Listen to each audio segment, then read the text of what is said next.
current environment, I think, we have not necessarily seen a dramatic uptick in requests for integrations kind of due to the current environment, but it's always been a thing. And so how we handle it on our side has had to change.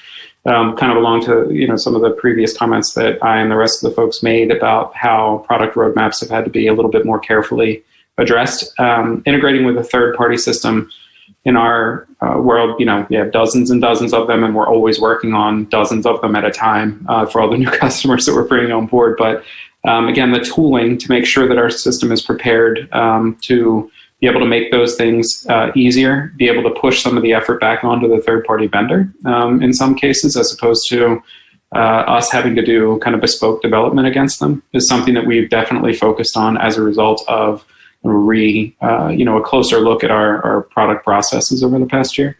We're always thinking about the implications of the build by partner ourselves, and one of the things that makes us a little bit different in our space is that we like to have an opinion about these things. That is, where we see something that is a repeatable sort of piece of functionality that customers want to bring into our platform. And there's dozens and dozens of providers out there that might do that thing, whether it's assessments or background checks or, name it, anything along the talent acquisition. Mm-hmm. We are always saying, okay, would it be good for us to build that? Is that something that kind of fits with our mission?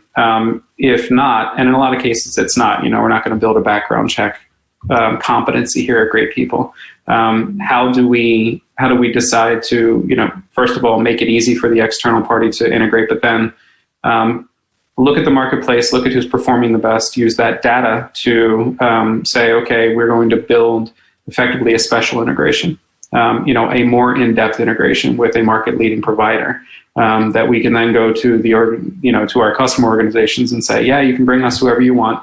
Over here, we have this relationship that, we know this one over here performs really well. We've gone to the nth degree with the integration.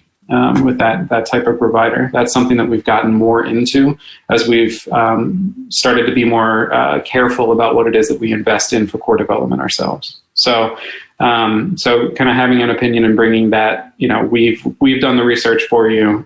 You can integrate with anybody that you want to, but here's why it makes sense to go with somebody that we think will add additional value and actually make the overall process sing, which then makes us look good, frankly, when the integrations work out really well. So that's what we've been up to.